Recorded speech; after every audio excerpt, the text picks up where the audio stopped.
Maria Curie was born on the 7th of November in Warsaw, Congress, Poland, and Russian Empire. She was the youngest of 5 children born to a well-respected couple who worked as teachers in reputable institutions. At age 10, Mary was sent to a boarding school where she attended a gymnasium for girls and graduated years later with a gold medal. After completing high school, Mary and her 3 sisters couldn't further their education due to some financial difficulties that the family faced at that point in time. Women weren't allowed to enroll at local university, and Mary's parents were not financially stable enough to send their daughters abroad. Mary and one of her sisters desperately desired to attend college, so they both decided to map out a plan in order to achieve their objective of going to the university. Some months later, Mary hatched a plan. She worked as a governess and supported her sister's studies in medical school. For years, she had to endure a very uncomfortable lifestyle until her sister completed her schooling. After graduating, Mary's sister got established and returned to Favour. Mary packed her bag and headed to the University of Paris, where she was greatly inspired by a renowned French physicist who discovered that uranium emitted some unusual rays that no one had ever noticed. Intrigued by this, Mary began studying uranium and the mysterious rays it produced. While conducting this research, her normal studies were affected, making her lag behind her peers in school. However, curiosity couldn't let her abandon the research. Later on, Marie met and fell in love with an accomplished physicist whom she married shortly after. Her husband, who was well experienced in the field, left his personal project and joined her in the research.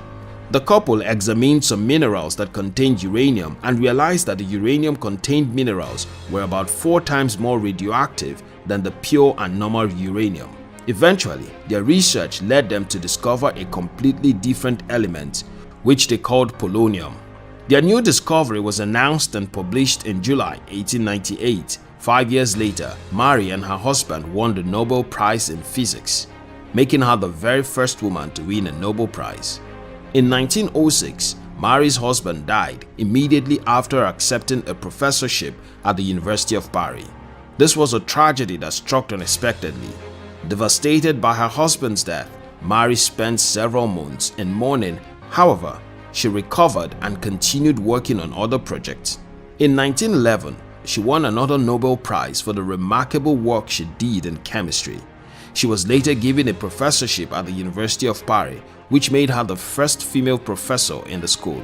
Today, history regards this woman as a game changer who had groundbreaking achievements in physics and chemistry. In a bid to achieve an objective, it's very important that you come up with a plan. Mapping out the plan helps you to stay on track, maintain focus, and finally succeed at what you intend to do.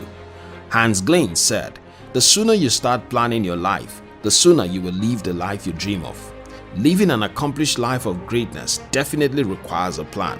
Long before you can have such a desired life, it's a wise decision to start making plans in ensuring a comfortable future for yourself.